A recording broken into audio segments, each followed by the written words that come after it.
أيمن، أي رأيك في خسارة المنتخب اليمني؟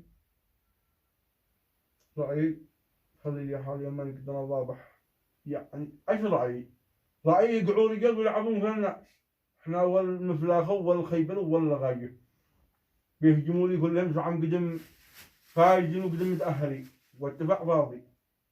يعني عادم معلقين في الهواء زعضة خلي يقول لك معي لك مرن لو ما متزوجين ما قدم متأهلين ولا عادم الا لو ما يخسروا جحر الحمار والبحرين واليمن يتأهلوا كأفضل ثاني.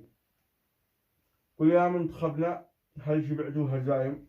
زايم. وهل حسبتوا كم علينا من أهداف؟ أهداف. بتحنططوا في اللعب مثل البهايم ويكرفوا له فوقنا أهداف كراس. حارس مواجهكم في الجول نايم. ولا تصلى عندها الكورة أو خاف. لكم أصبح لهم كالغنايم. يتخرفوكم كيف ما اشتوا تخرف. يتخرفوا جولنا تخرف كيف ما اشتوا. طبعا هذا وعليكم نعمة الله.